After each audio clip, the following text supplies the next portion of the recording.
Top 10 Creepypastas to get you ready for Halloween. 10. The Haunted Keishin Hospital.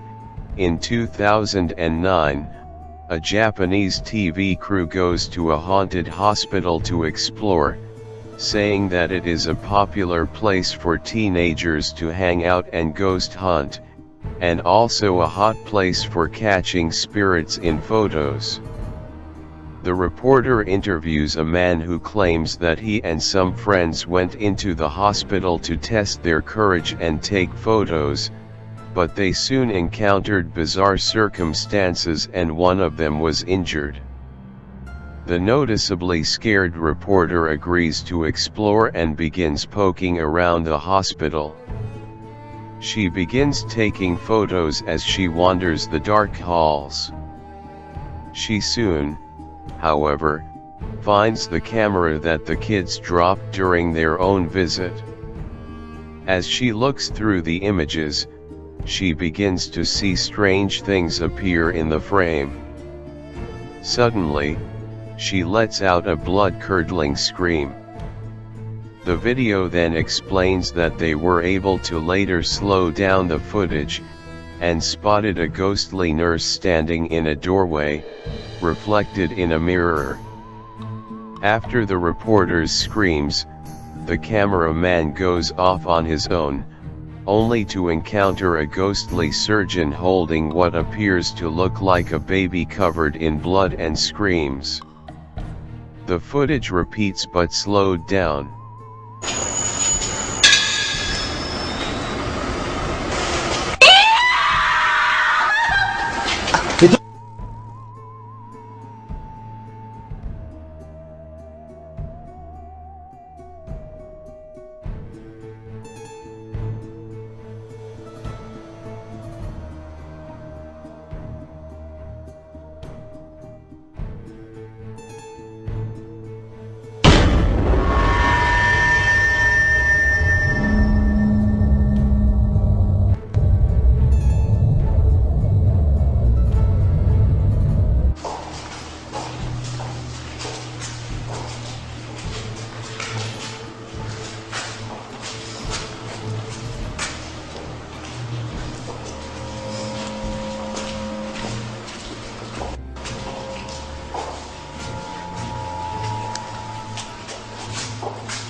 Slender Man. Before this pale, faceless ghoul had his own movie and video game series, he haunted the forums of the internet with his finely pressed suit and unnaturally long limbs. The Slender Man story is not a narrative one, but a pseudo-historical look at this monster's history with humanity that is tied into several other creepypastas. Typically, the Slender Man preys on children and those who become obsessed with his existence, though no one knows exactly what happens to the bodies since no one has ever escaped from an encounter with him. Suggested stories featuring the Slender Man include the Tall Man and the Marble Hornets videos.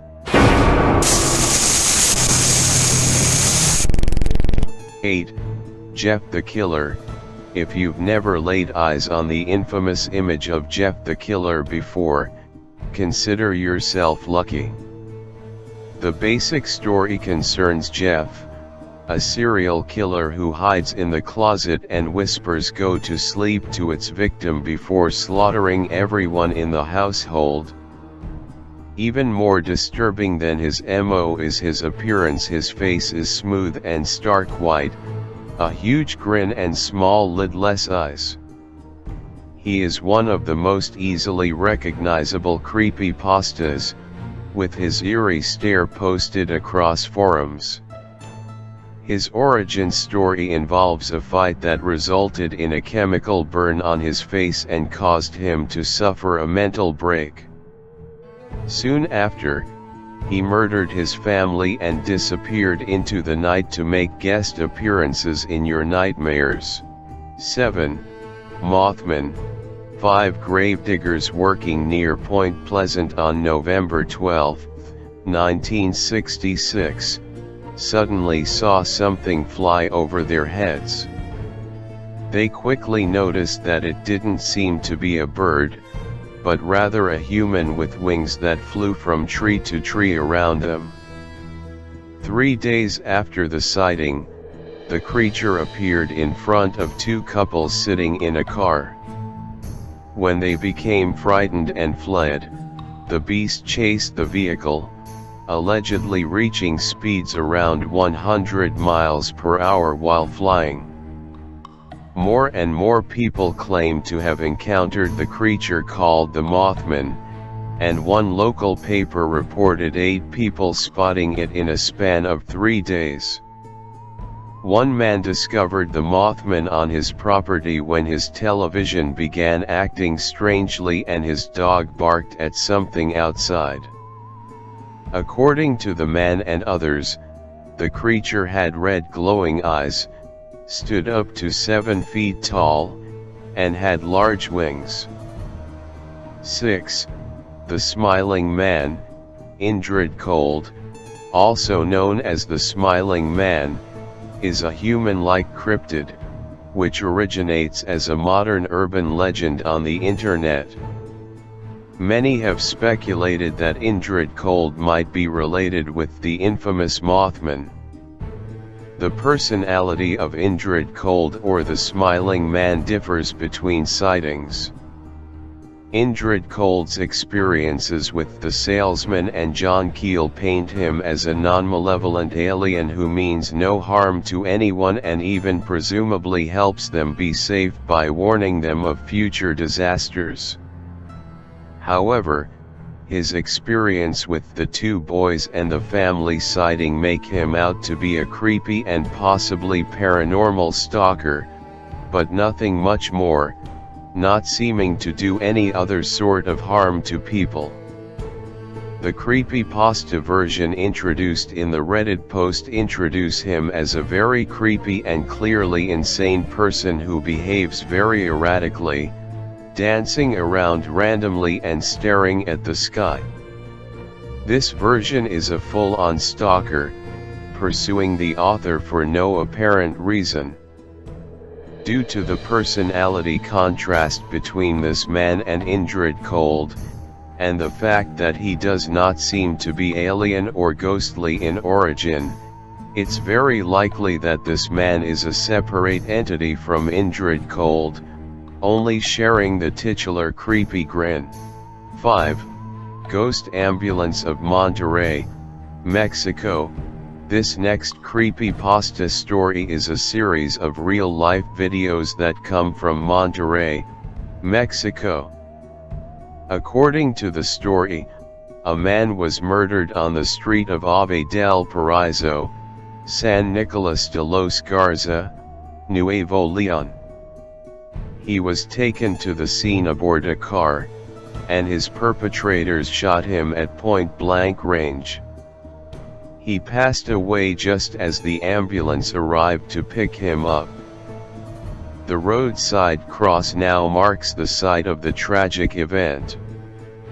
But here's where things get strange. Drivers began to realize that every time they drive by this roadside cross while listening to radio station 690 AM, their car stereo reception was interrupted by the unexplainable sound of an ambulance siren. Bueno, aquí estamos, buenas noches.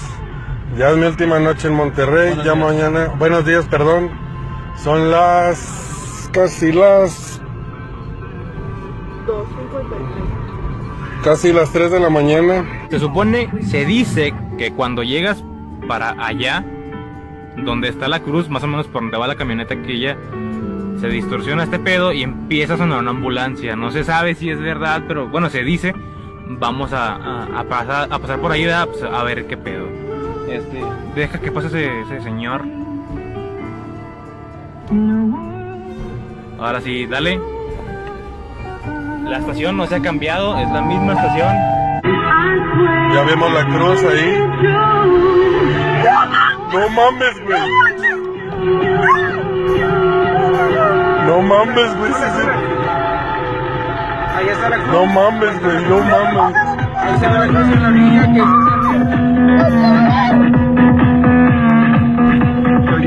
No mames, güey, se siente bien ojete, güey. no te pases. Se siente bien pesado.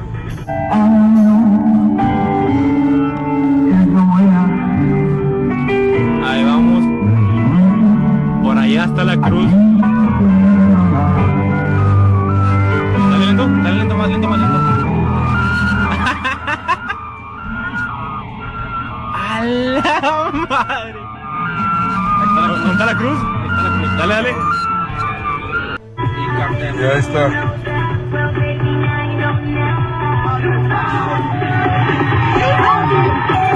No mames, güey. Güey, mira, güey. No mames, güey. No, jalo aquí, mira, se me rompe el carro. Oye.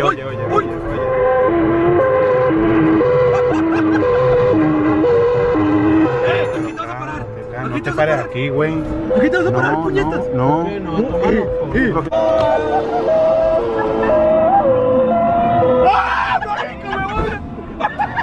Es para que no le tengas miedo ni tantito a la altura, ¿eh? No, nos da vértigo, pero... ¡Sí es cierto! ¡Grábalos! ¡Sí es cierto! ¿Qué pedo, güey? ¿Qué pete, mamá? A ver, la señal del celular está bien. Las montañas, pues, fueron de las elegidas, sobre todo el día de hoy. Sí, la verdad, mucha gente yendo a las montañas. 4. Smile Dog. If there's any story on this list that best captures the message, be careful what you wish for, Smile Dog is it. The creepypasta deals with an image posted on an old bulletin board system back in 1992 called smile.jpg. Those who saw the image either disappeared or died, save for one Mary E., who the narrator goes to interview. What he eventually learns is that some things, even simple pictures, are better left as mysteries than dealing with the horrifying truth. In case you were wondering, the story does come with an accompanying image, but you may not want to see it after reading the full story. Though, in the end, you may not have a choice. 3. The Russian Sleep Experiment, a staple of best creepypasta lists everywhere. The title of the story itself carries with it a sense of dread and horror. Shortly after World War II, 5 political prisoners are subjected to an experiment in which they have to remain awake for 30 days in a tank filled with an experimental gas. As with most science gone wrong stories, the test subjects begin to lose their minds among a number of other gruesome symptoms. The horror does not end when the experimenters try to save their subjects, far from it. Just know that this story may not be appropriate if you are squeamish or dislike gore, as the narrative goes into graphic detail about the physical state of the patients. Thankfully there are no pictures, or this would be the ultimate nightmare fuel. 2. NoEnd House. Haunted houses are at the center of many famous scary narratives, and surviving the night in one earned teenagers instant respect. Still, is the potential trauma and death worth the admiration of people who you'll likely never see again after graduation? This creepypasta answers with a firm and decisive no. NoEnd House promises $500 to whomever can survive a trip through its 9 rooms of torture, a challenge that our narrator David readily accepts. The rooms begin to grow increasingly sinister and evil, pushing the limits of David's psyche and humanity. Are 9 rooms really worth such a small monetary compensation that won't even pay for one therapy session? The sci-fi series Channel Zero also covers this creepypasta in its 2nd season if you want to add some visuals to this spooky story. 1. Robert the Doll. Robert Eugene Otto was a young boy who lived in Key West, Florida with his parents. In 1904, he got a gift from his grandfather while he was on a trip to Germany.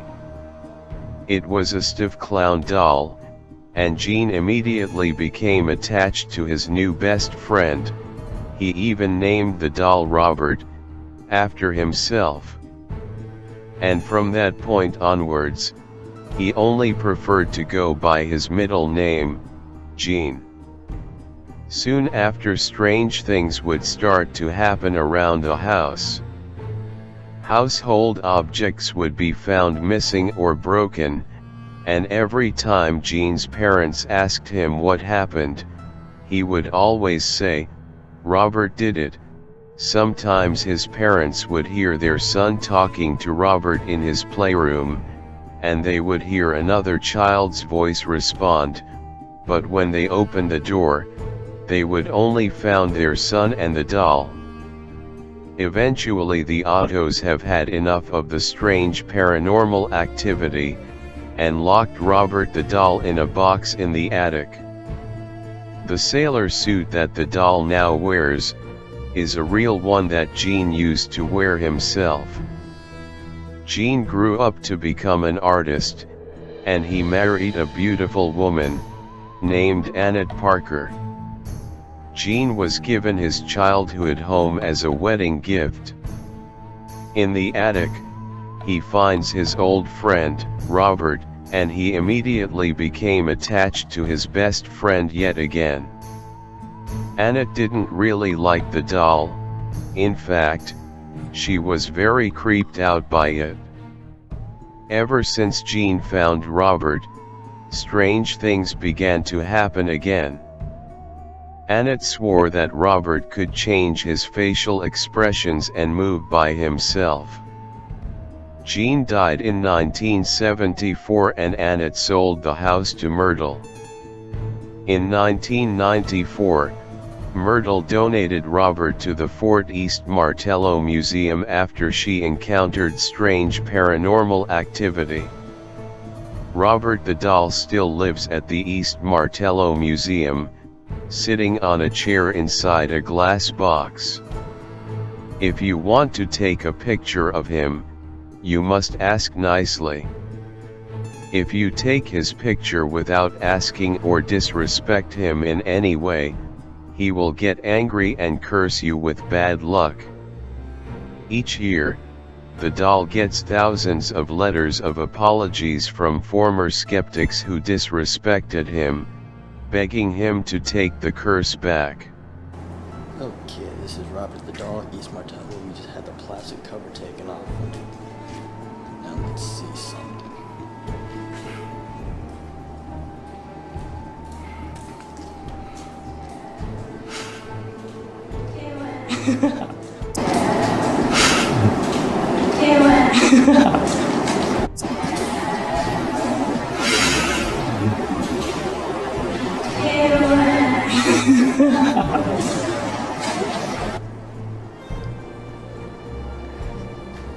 You know, it's pretty... You can tell when I'm nervous. My hand's just shaking like a son of a bitch right now.